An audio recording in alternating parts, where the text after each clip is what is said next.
او زموږ اکابر عجیب عبادتونه کول.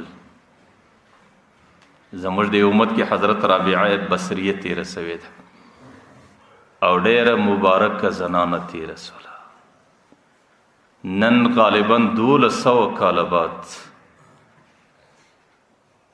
د پیغمبر علیه الصلاة والسلام د وعظ او د نصیحت پر منبرونو باندې د حضرت رابعه بصری حالات بیانېږي او د عبرت په خاطر چې د هغې څخه خلک وعظ او عبرت حاصل کړي.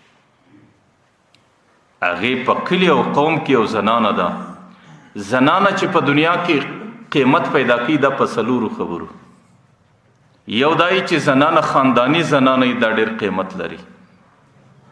دویمه زنانه چې کله حسنداره او الله شایست ورکړي دا قیمت لري. دریمه زنانه چې کله مالداره قیمت لري. او صدرم نمبر زنانه چې کله ښه بچي پیدا کولی شي دا قیمت لري. حالانکه د رابعه بصري سره دا یو هم نه و. رابعه بصریه خاندانی زنانه نه ده، ځکه هغې د حبشو خاندان دی او دا په خاندان کې غلامه ده او مینځه ده او د حبشو سره حسن او جمال نسته ورسره او هغې مینځه ده، د هغې سره مال او دولت نسته ورسره او د هغې په ټوله زندګي کې بچی نسو اوسو ځکه هغه وچه زنانه ده. لیکن هغې زندگی په کم شکل باندې تیره کړه؟ هغې ټوله زندگی په عبادت کې تیره کړه. چې کله به شپه راله هغې به غسل وکړي، لباس به بدل کړي، خاوند ته به راله اور سړی زما ضرورت ستا او که نسته. چې کله به خاوند ورته وي ستا ضرورت نسته بیا به در سهاره پورې دا پر مسله باندې. چې کله خاوند وفات سو د وخت عظیم مفسر حضرت حسن بصري چې الله تعالی ډېر علم او کمال ورکړی هغې ورته رالی خواست ورته کوي، زاري ورته کوي وایي زما سره نکاح وکړه. دی ورته دا ورته د وخت امامه په 4 خبرو کې مې سوچ بند دی. چې کله د دې خبرو معلومات نه را سره نو زه نه په نکاح پوهېږم، نه په زندگی پوهېږم، نه په ژوند پوهېږم. که د دې 4 خبرو جواب را کولی سي بلکل که نه ما پرېږده خپله لار واخله. هغه ورته کومې خبرې دي؟ دا ورته اوله خبره دا ده قرآن خو دا وایي فمنهم شقي وسعید فاما الذين شقوا ففي النار واما الذين سعدوا ففي الجنه. انسانان څوک نیکبخته څوک بدبخته، نیکبخته جنتی بدبخته جهنمی. زه په کومه ډله کې یم؟ هغه ورته معلومات راته نشته. ورته قرآن خو وایي واما من اوتي کتابه بیمینه واما من اوتي کتابه بشماله. چاته عملنامه په راسته لاس ده، چاته په چپه لاس ده. زه په کومه ډله کې یم؟ دی ورته معلومات را سره نشته.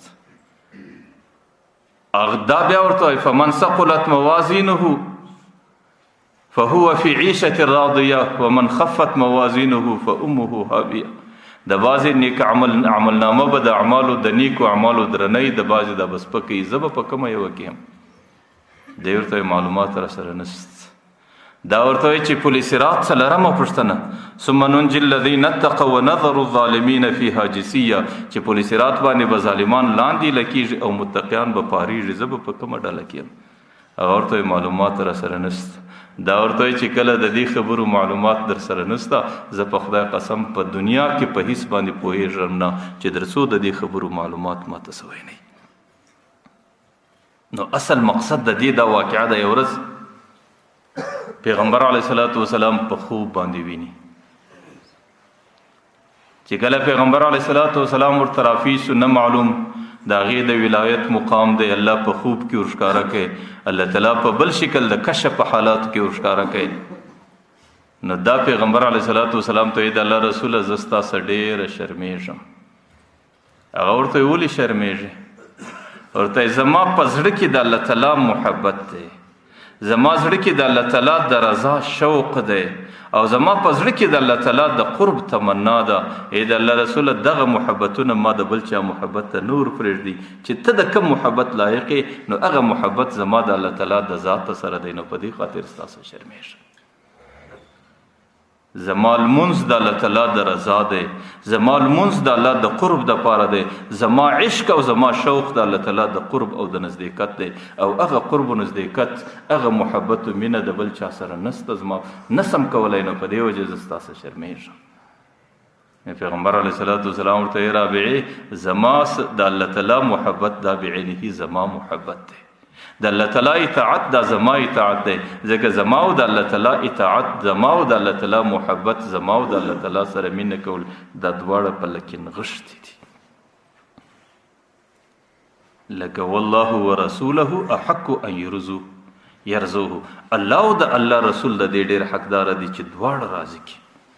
لیکن دلته هو ضمیر مفسرین و یو د پکار خدا د ان يرزوه ما، لیکن چونکه رضا د دواړو سره یو ده، د الله راضي کول بعینه د پیغمبر رضا ده او د پیغمبر راضي کول بعینه د الله رضا ده، ځکه الله تعالی د دواړو د فار یو ضمیر استعمالي ان يرزو.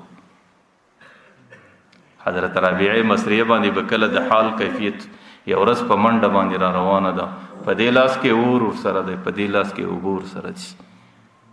یو سړی ورته زنانې پر کومه باندې زغلې، ورته زم په دې اوبو باندې د جهنم اور وژنم او زم په دې اور باندې جنت ته اور راچوم، د جنت ټولو نعمتونه سوځم. هغه ورته ویلي وایي زه د دې دنیا خلکو ته حیران یم، خلکو یا د جنت د استحقاق دپاره عبادتونه روان کو او خلکو یا د جهنم څخه د نجات دپاره عبادتونه روان کو، چې کم د عبادت مستحق هغه زما رب و خلکو زما د رب عبادتونه پرېښول. مقصود په عبادت کې د الله تعالی رضا وا، مقصود په عبادت کې د الله قرب او مقصود په عبادت کې د الله تعالی د قرب مقام پیدا کول. هغه د خلکو صفات تاسو نو خلک څوک د جنت په طلب کې دي، څوک د جهنم په نجات کې دي. لمونځ عبادتونه د دې لپاره کې چې دا ور باندې وسوځم نو د هغې څه وروسته به د دې توجه د الله تعالی طرف ته سي. لکه د یو بزرګ په باره کې راځي ابن فارس چې کله وفات رالی ټوله زندگی عبادت کې تیره کړه. د وفات پر وخت باندې الله تعالی نیکبخت انسانانو ته جنت ورښکاره کړي، دته الله تعالی جنت د وفات په زکندن پر وخت ورښکاره کړي. د جنت څخه ژر مخ واړوي، باره یې په سترګو کې اوښکې رالی، ویې ژړل. باره څه وایي ان کان منزلي فی الحب ما عندکم، که چیرې زما د محبت صله، زما د محبت عوض دغه شی دی چې تاسو یې ما ته راښکاره کوئ، زما د عبادت بدله دغه شی دی چې تاسو یې ما ته مخته کوئ. فترکنی فقد ضیعت ایامی، ما پرېږدئ زما زندگی ما ضایع کړې ده، دا عبادت مې ضایع دی، دا زندگی مې ضایع ده. که د دې عبادت او د دې زندگی صله تاسو ما ته جنت مخته کوئ. نو بیا ورته ویل چې د یو بل بزرګ په باره کې راځي، هغوی په خدای قسم 13 کاله کېږي الله تعالی ما ته جنت مخته کوي، ما په 13 کاله کې د الله تعالی جنت ته په ډک نظر کتلی نه دي.